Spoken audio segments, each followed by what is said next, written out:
Assalamualaikum and a very good afternoon. Welcome to Sports Floor. हम लोग discuss कर रहे हैं पाकिस्तान और बांग्लादेश की T20 सीरीज़ जो रैप अप हो गई है और थर्ड T20 पाकिस्तान ने जीत लिया है. बट रिमेंबर बांग्लादेश ये सीरीज़ जीत चुका है एंड उनकी बेस्ट प्लेइंग 11 नहीं थी कल के मैच में. उन्हें 5 चेंजेस की just to test their bench strength for Asia cup and world cup. So right, Pakistan ये मैच जीत गया 74 रन से. It was a convincing win for Pakistan. जल्दी से स्कोर कार्ड को देख लेते हैं, फिर अपने एनालिस्ट से बात करेंगे.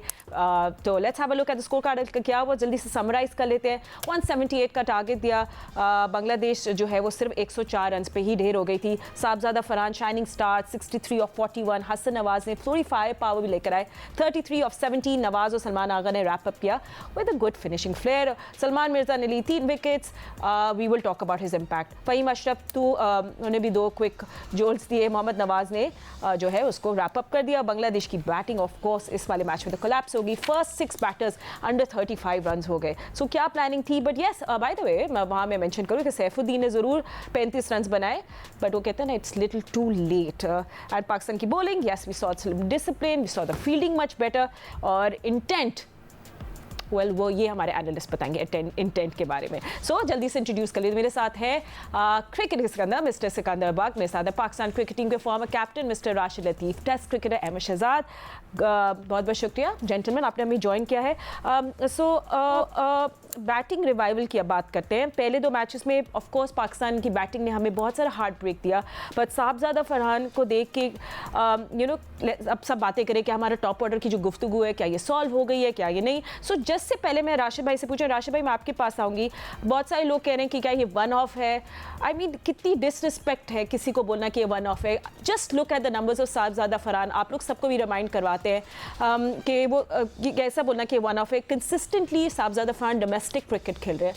PSL 2025 में he is a top scorer. He made so many runs. This is his domestic career. अभी जो नेशनल T20 कप भी हुआ था, आई थिंक 6 या 7 इनिंग्स में उन्हें 610 या 605 रन बनाए थे and with strike rate 189. PSL में सबसे ज़्यादा runs and you remember the 49 balls पे सेंचुरी, 152 का स्ट्राइक रेट. एंड फिर बांग्लादेश और पाकिस्तान आई, उसमें भी उन्हें 74 रन्स बनाए थे and he was player of the match. और कल के मैच में भी वो प्लेयर मैच थे. सो अब जो गुफ्तगू हो रही है टॉप ऑर्डर की, राशिद भाई क्या इसको हम फॉरवर्ड लेकर जा सकते हैं साहबजादा के फरहान के साथ, और जिनके साथ हमेशा ज्यादती हुई है कि इनको नहीं खिलाया गया कंसिस्टेंटली?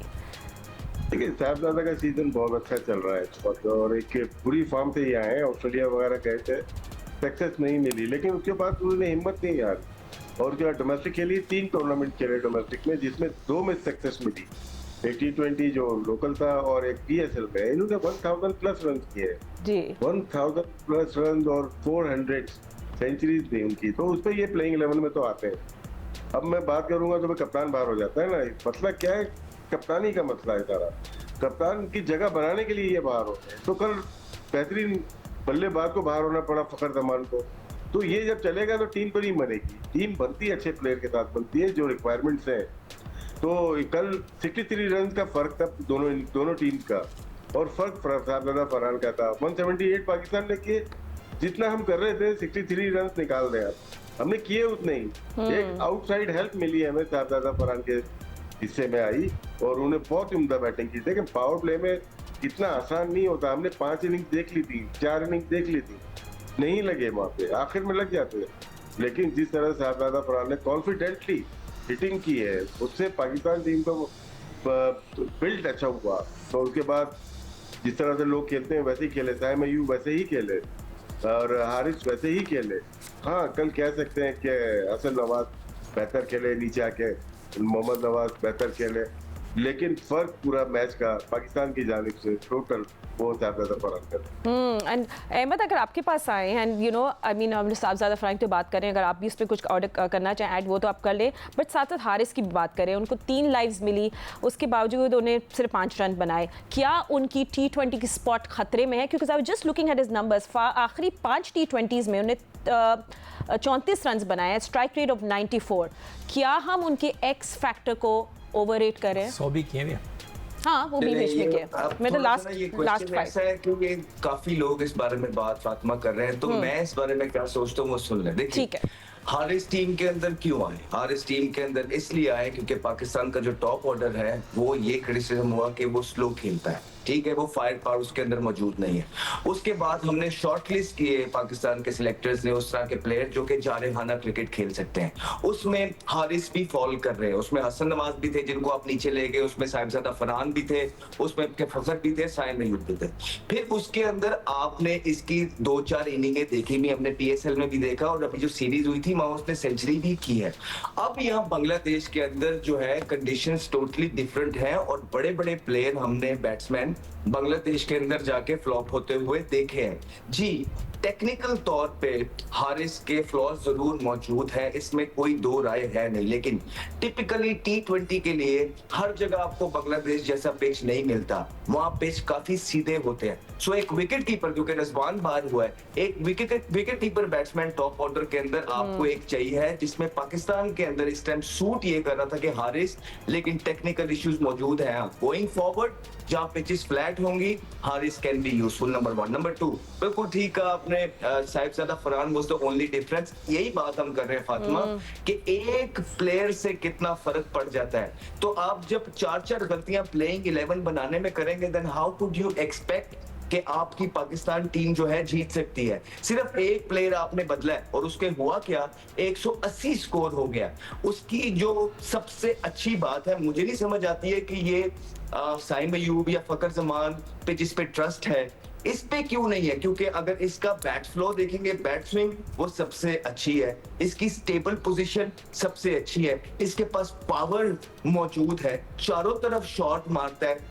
उन चंद बल्लेबाजों में से है पाकिस्तान के जो खड़े खड़े स्पिनर को छिक्का मार देते हैं। फिट सबसे ज्यादा है, सबसे ज्यादा ज्यादतियां भी इसके साथ हुई और सबसे ज्यादा स्कोर भी इसका है। तो फिर ये क्यों नहीं नंबर 1 चॉइस है और बाकी कैसे बन जाते हैं, ये आप देख लें। दूसरा, जैसे ही ऊपर से स्टार्ट मिला, आपको नीचे से भी जो है स्कोर होते हुए नजर आए। हसन नवाज ने भी किया, नवाज ने भी किया। तो हमारा टॉप ऑर्डर जब जब क्लिक करेगा, आपको निचले वाले भी परफॉर्म करते नजर आएंगे। और एक और बात मैं आपको बता दूं, पाकिस्तान की बॉलिंग देखिए, बड़ी ज्यादती की है सलमान अली आगा के साथ और इस पाकिस्तान की यंग टीम के साथ कि आपने ये वाली बॉलिंग भिजवा दी है। अगर आपके पास एक भी 2 अच्छे बॉलर मौजूद होते जो कि थे भी और आपने खिलाए नहीं, तो आपने यहाँ एक भी मैच नहीं हारना था।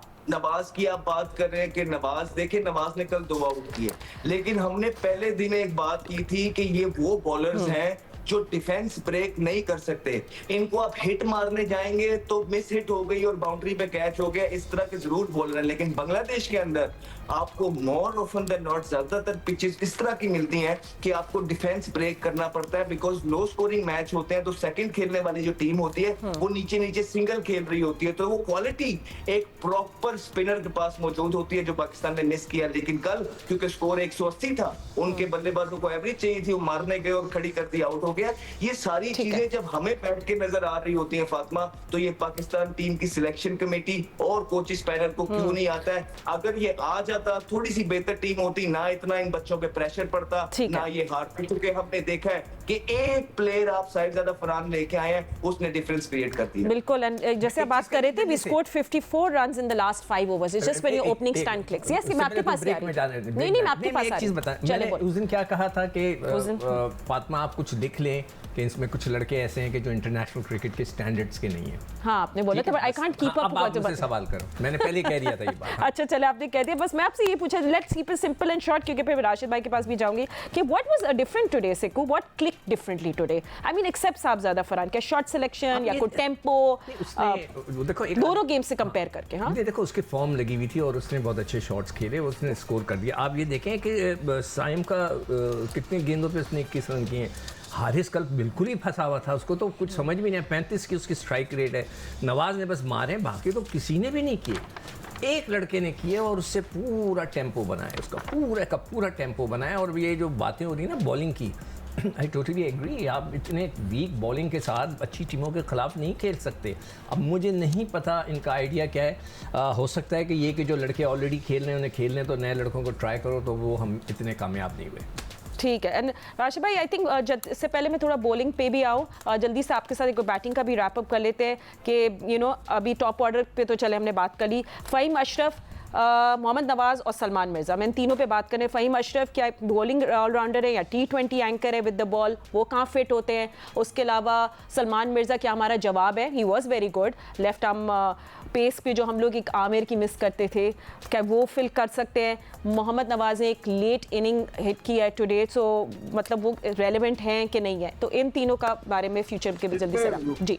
फ़हीम अशरफ का डाउट नहीं है, मुझे कम से कम नहीं है। वो यूटिलिटी प्लेयर है, इंटरनेशनल के लिए फ्रेंचाइज T20, उनको T20 से दूर रखा गया। वो बहुत अच्छे प्लेयर। सलमान मिर्जा ने अच्छी बॉलिंग की है, कंडीशन उनके सूट करती थी। जिस तरह का वो कटर बॉलिंग करते हैं, स्विंग करते हैं, उनके पास एबिलिटी मौजूद है। लेकिन जगह बनना थोड़ा सा मुश्किल हो जाएगा अगर शाहीन हारिस आ जाते हैं, साथ में हसन अली आ जाते हैं, और अगर नसीम शाह भी हो जाते हैं तो बड़ा मुश्किल हो जाएगा इनका टीम के अंदर दाखिल होना।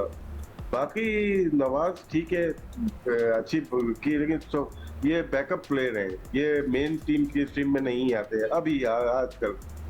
दूसरा, बांग्लादेश के 5 प्लेयर चेंज हो जाना।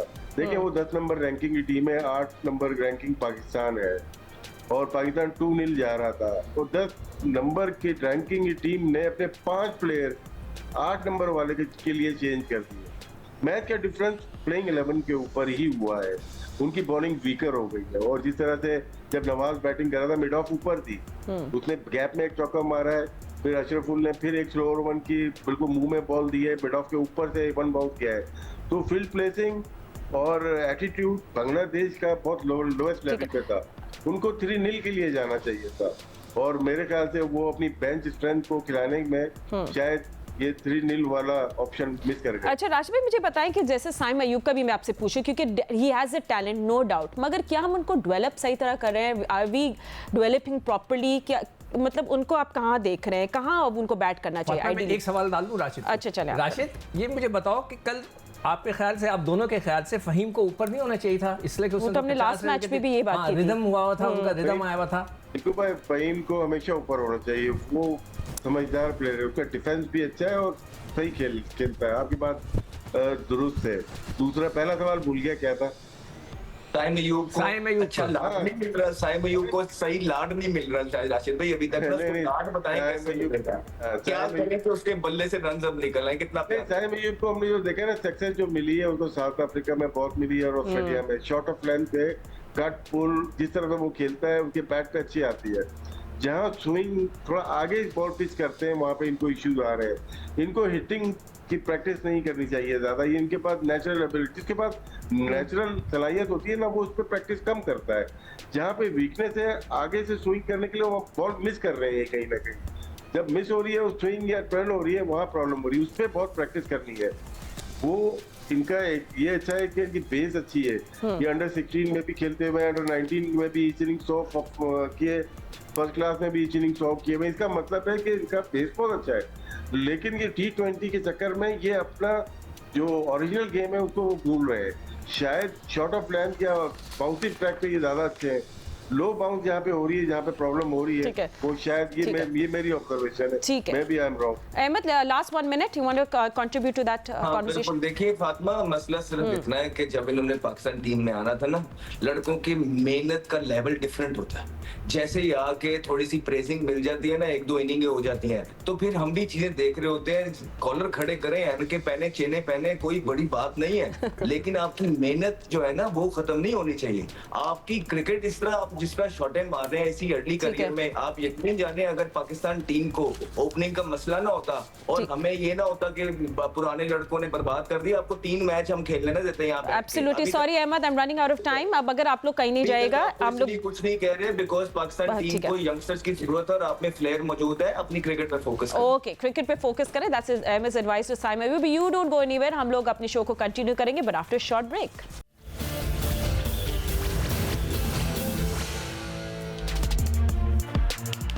Welcome back after the break. Sikandar, हम लोग क्योंकि अब प्लेयर्स की बात करें तो ओवरऑल हम आगे भी फ्यूचर की बात करेंगे, but just before that I want to wrap up the Bangladesh series. And do you think जो ये हमें सब इश्यूज होते हैं वर बिकॉज ऑफ बांग्लादेश की जो पिचेस हैं and the problems we had with them, is that why we were not, मतलब हम अब सर्वाइव नहीं कर पा रहे थे उन पे? देखो, जब हम बैटर्स की बात हम अमेरिका गए थे वर्ल्ड कप खेलने के लिए, याद है तुम्हें? जब हम वर्ल्ड कप हुआ था, जहाँ से अमेरिका ने हमें हराया, वो पिच थी जो किसी को नहीं पता थी। इट वाज वो क्या होती है, ड्रॉप इन पिच थी, कहीं से लाई गई थी अमेरिका में, वो उसको ग्राउंड्स ही नहीं है उनको बनाए। उधर अगर आपका साथ ये कुछ हो, ये सारा कुछ हो जो इस वक्त हुआ है, तो आप कहेंगे कि मैं इसलिए उधर इतना हम ब्लेम नहीं करते कि बिल्कुल नई चीज़ थी, किसी को नहीं पता था कि वहाँ पे क्या होने वाला है। बांग्लादेश का हर एक को पता है, जितने ये लड़के गए खेलने पाकिस्तान की टीम की तरफ से, सब लीग खेलने जाते हैं, सबको परमिशन मिलती है, सारे लीग खेलते हैं। दे ऑल नो कि वहाँ की पिचेस क्या होती है। मैं आपको छोटी सी एक परफॉर्मेंस की एक लिस्ट बताता हूँ, अब अगर वो दिखा सकें जो हमारे लड़कों ने किया है। जैसे सलमान अली आगा, पहले मैं बता दूं कि हम ओवरऑल बैटर्स दिखा रहे हैं पाकिस्तान के टॉप बैट्समैन। चले हमने सब जो ही वही देख लें। अब इसके अंदर आप ये देखें, साइम अयूब ने कितने साइम अयूब ने 3 मैचों में 28 रन किए। ये स्टैंडर्ड नहीं होना चाहिए उनका। सेकंड नंबर पे कौन है? फरहान है, उन्होंने तो खैर आखिरी मैच में बहुत ज़बरदस्त बॉलिंग कर दी। उसके बाद तीसरे नंबर पे यहाँ से नज़र नहीं आ रहा, फ़खर जमान। मैंने आपके पास पेपर, फ़खर जमान जो है उन्होंने 2 मैचों में 52 रन किए। ठीक है, अब उसके बाद है मोहम्मद नवाज़। अच्छा, मोहम्मद हसन नवाज़, उन्हें 3 मैचों में 33। हमारे जो टॉप प्लेयर हैं वो 3 मैचों में अगर 33 रन करें, सलमान अली आगा 3 मैचेस में 24 रन करें, और साइम 3 मैच में 28 करें, हारिस 3 मैच में सिर्फ 9 रन करें, तो ऑब्वियसली फिर ये होगा। आप देखें ना कि आपके जो 3-4 टॉप बैट्समैन हैं जिन्होंने तीनों मैच खेले, 1 2 3 4 5 बैट्समैनों का स्कोर आपके सामने है। किसी ने टोटल मिला के 3 मैचों में 40 रन नहीं किए। दैट इज़ द रीज़न हमारी बैटिंग टोटल कोलैप्स हो गई। हम जो है डिपेंड करते हैं मार धाड़ पे नहीं। अहमद शहजाद ने जो बात की, कल भी हमने बात की, you have to change your style. मैं तो हमेशा कहता हूँ कि सिचुएशन के हिसाब से some time you have to play technical cricket. गेंद हिल रहा है तो you have to play technically. ये नहीं होता उसके अंदर आप मारे जाएं। हमने न्यूजीलैंड में भी देखा था, तो इसीलिए मैंने आपसे कुछ कहा था कि आप लिख के रख लें कि 2-3 लड़के ऐसे हैं कि जो कि इंटरनेशनल क्रिकेट के काबिल नहीं हैं, मगर इसलिए कि उनके स्ट्राइकिंग रेट, इसलिए मैं जो है ना कई दफ़ा डेटा के ऊपर बिलीव नहीं करता। ये डेटा की शीट्स यहाँ पड़ी हुई हैं कि आप इसको देख कर टीम सेलेक्ट करते हैं। जब टीम आप इसको देख कर सेलेक्ट करते हैं तो फिर ये आपके साथ आपको उनको फिजिकली देखना चाहिए, टेक्निकली देखना चाहिए कि क्या वो फिट इन होते हैं या नहीं होते। ठीक है, तो ये एक बहुत बड़ा मसला है। और ये जो हमारे हारने की वजह है तो वो ये 4-5 बैट्समैन हैं जिन्होंने टोटल मिलाकर शायद 150 रन किए। सो इसे don't blame the pitches, blame the technique. Okay, alright. एक और चीज़ आपने बड़ी अच्छी बात कही, यू आर अ प्रोफेशनल। ठीक है, आपको 40-40, 50-50 लाख रुपया मिलता है टू प्ले क्रिकेट। अगर आप उधर बिहेव एज अ प्रोफेशनल नहीं करेंगे, आप अपने आप को चेंज नहीं करेंगे, then you not a good professional. ठीक है। अच्छा, हसन नवाज़ का मैं बात करना चाह रही थी। एक मिडिल ऑर्डर में एक हमें थोड़ी मसल दिख रही है। हम देखते हैं कि जब वो वॉक इन करते हैं उनकी इंटेंशन बहुत अच्छी है, that's what we can see. क्या हम उनको एक लेट ओवर स्पेशलिस्ट के तौर पे अंदर कर सकते हैं, ग्रूम कर सकते हैं, जैसे कोई हाई चेज गेम हो, so we can be fit Hasan Nawaz there, एक थोड़ी कुशनिंग हो जाती है आपके लोअर मिडिल पे। देखिए, हसन नवाज़ जो हैं 3 मैचों में 33 रन किए, यानी कि, और उनका हाईएस्ट 33 है, यानी कि 2 मैचों में 0 किया उन्होंने। यही चीज़ आप न्यूजीलैंड में चले जाएं, मेरे पास उसका भी रिकॉर्ड रखा है, 107 रन है उनके, जिसमें से एक इनिंग में उन्होंने 106 किए, बाकी में कुछ भी नहीं किया। वो जो है टू मैनी शॉट्स। जब आप बहुत ज़्यादा शॉट्स खेलते हैं तो जो बॉलर होता है वो तैयार होता है। अब आप पाकिस्तान में खेल रहे हैं, पाकिस्तान की डेड विकेट्स होती हैं, आप उसको मारते हैं यहाँ से तो वहाँ पे छक्का हो जाता है, यहाँ पर भी छक्का हो जाता है, मगर you have to change your style. वही तो मैं आपको बार बार जो कह रहा हूँ, जो अच्छे प्लेयर्स होते हैं वो अडाप्ट करते हैं अपने आप को एज पर पिच। अगर स्विंग हो रहा है या स्पिन हो रहा है तो आप उसको उसके हिसाब से खेलते हैं। ज़रूरी नहीं है कि इस वक्त आप 150 के स्ट्राइकिंग रेट से खेलें, आप बिल्डअप करें और फिर मारें, ये सब कुछ होता है। मगर इस बच्चे के साथ भी ये प्रॉब्लम है कि टू मैनी शॉट्स, उसको थोड़ा सा अपने आप को कंट्रोल करना पड़ेगा, मगर इसके शॉट्स में मैंने देखा पावर है। ठीक है। अच्छा, सिखो देन नेक्स्ट टाइम, क्योंकि मैं जल्दी आगे फिर मैंने हारिस पे भी बात करनी थी, बट पहले कैप्टन सलमान आगा पे कल है, that's his 4th series as a captain. Captaincy का प्रेशर है या you know the chance, of course he is getting a great chance to lead from the front. Has Salman Ali Agha कोई टैक्टिकल ग्रोथ दिखाई है उन्हें across this 4 series? I mean, उनको अभी भी अपनी प्लेइंग 11 के बारे में पता है या is he still experimenting? Captain Salman Ali Agha, दोनों। अली आगा का देखो, वो एक मजबूर आदमी है, इस वक्त टोटल कंट्रोल माइक हैसन का है। Okay, that way. इसलिए वो मजबूर आदमी है। उसको अपने कप्तान से कोच से बात करना पड़ेगी कि देखो हमें इस तरह की टीम चाहिए, इस तरह की टीम चाहिए। जब तक वो ये नहीं करेगा उसके समझ से आप अगर 5-5, 6-6 ऑलराउंडर्स के साथ खेलेंगे तो वो it's not a good thing. He has to talk to Mike Hesson. We need specialist. देखो हमें एक स्पेशलिस्ट स्पिनर भी चाहिए। सुफियान मुकीम को ना खिलाने की आप मुझे वजह बता दें, कोई एक वजह बता दें। यही सेलेक्टर्स मौजूद थे चैम्पियंस ट्रॉफी में। क्या दुनिया को नहीं पता था कि चैम्पियंस ट्रॉफी किन पिचेस पे हो रही है?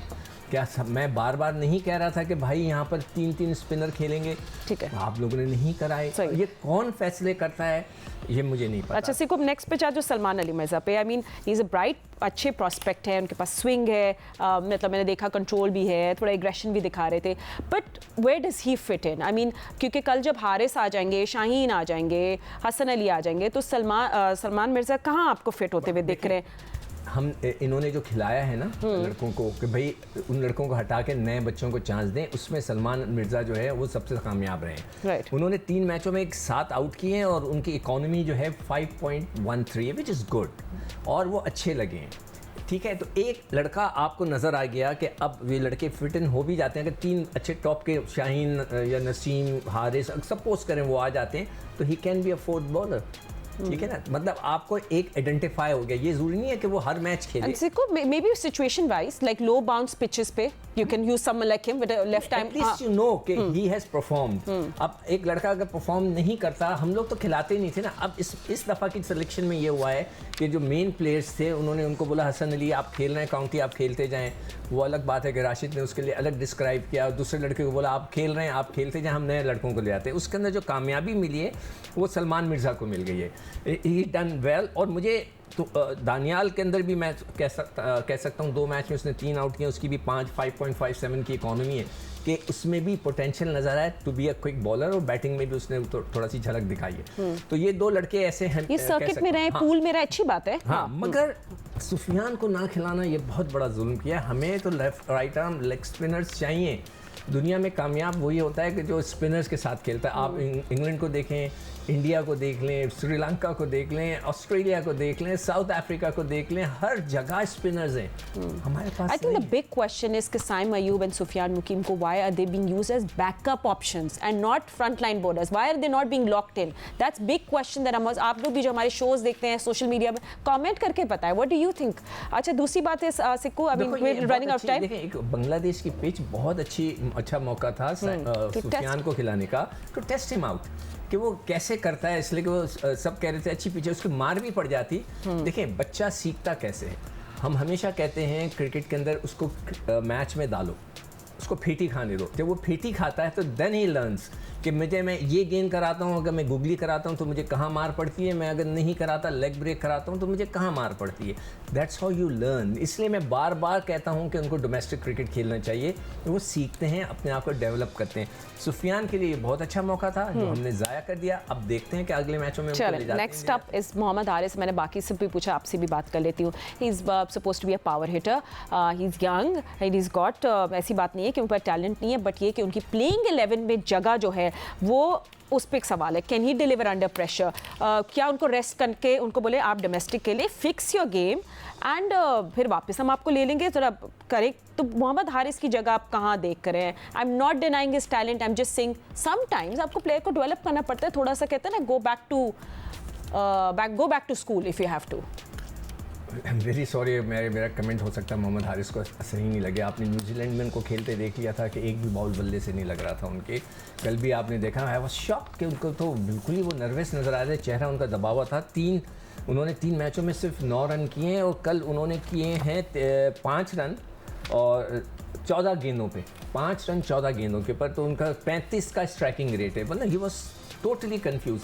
एक्चुअली हारिस जो है वो मारधाड़ के प्लेयर हैं, जैसे टेप बॉल में होता है ना, बस मारो, निकल के मारो, स्वीप शॉट खेलो, रैम शॉट खेलो। मगर हम वही बात करेंगे, जो क्रिकेट है आप बड़े बड़े प्लेयरों को देखें, वो टेक्निकली खेलते हैं। वहीं से जैसे आप सीधा खेल रहे हैं, यहीं से आप एक्स्ट्रा कवर पे छक्का मारते हैं, यहीं से आकर आप फ्रंट फुट पे आके लॉन्ग ऑफ लॉन्ग ऑन पे छक्के मारते हैं। ये नहीं होता कि निकल के मार रहे हैं, वो फिर टेल एंडर टाइप की बैटिंग हो गई। यानी कि इनका नंबर मेरे हिसाब से 8वें या 9वें नंबर पे होना चाहिए कि भाई 2 ओवर रह गए, जाओ मार धाड़ करो, जो करना है, जिस तरह के उनका अंदाज़ है खेलने का। मगर इनिंग बिल्डअप करने के लिए अच्छी विकटों पे, पाकिस्तानी विकटों पे वो बहुत अच्छा खेल लेंगे, हो सकता है हिटें भी मार लें। मगर जो ऑस्ट्रेलियन विकेट्स हैं, जैसे कि हमने न्यूजीलैंड में उनको देख लिया, हमने उनको बांग्लादेश में देख लिया, जहाँ गेंद हिलजुल रहा है उधर उनके लिए ज़रा सा प्रॉब्लम हो जाता है। तो मैं नहीं समझता कि अब उनको पाकिस्तान ने तो विकेट कीपर को तो बारे में सोच ही नहीं रहे कि हमारा विकेट कीपर अगला कौन होगा। मैं तो अपने प्रोग्राम्स में कहता रहता था, जब सरफराज को बाहर बिठाया हुआ था, कि भाई किसी नौजवान बच्चों को बिठाओ, हमारे पास बहुत सारे विकेट कीपर्स हैं। No, we have to look for the spinners, we have to look for the wicket keepers. तो अब देखते हैं कि हमारे जो सेलेक्टर्स हैं, जो लोग हैं, वो कैसे करते हैं। Because Sikandar, it's very if you are serious about winning the Asia Cup or World Cup, by this time आपकी प्लेइंग 11 पे थोड़ा शेप आना ज़रूरी है। I think that's the big question कि कौन अंदर जाएगा कौन नहीं। क्या हमें एक बिल्कुल डिफरेंट टीम ही ना मिल जाए इनके लिए? बिल्कुल सही कह रहे हो। हाँ, ये भी तो होता है। वेस्ट इंडियंस खेल रहे हैं ऑस्ट्रेलिया के खिलाफ, वो बिल्कुल तैयार होकर आएंगे। मैं एक एडवाइस और पीसीबी को कर सकता हूँ, अगर नकवी साहब को अब मेरा मैसेज पहुँच जाए कि देखें, जो डोमेस्टिक क्रिकेट होती है, जो 4 डे मैच होते हैं, उसमें मेक श्योर कि आपके सेलेक्टर आइडेंटिफाई करें कि हम ये विकेट कीपर 4 हैं, हम इनको देखना है, हमारे पास ये 4 spinner, and they should go to the grounds पे जाएं और मैच में वहाँ पे खड़े होकर देखें कि वो क्या गेंद कर रहे हैं, क्या वो अच्छी गेंदें कर रहे हैं, नहीं कर रहे, आइडेंटिफाई करें। अदरवाइज आपने अगर रिकॉर्ड, मैंने उस दिन भी बोला था, अगर आप ये रिकॉर्ड निकाल के देखें, अच्छा उसने 6 आउट किए थे और इतने बुलाओ जी इसको, नहीं। चले सही, sorry Sikandar, we running out of time, but remember हमारी क्रिकेट पे कॉन्वर्सेशन जारी रहेगी अंटिल नेक्स्ट सीरीज। अभी फिलहाल इतना ही वक्त है। सी यू सून, अल्लाह हाफिज़।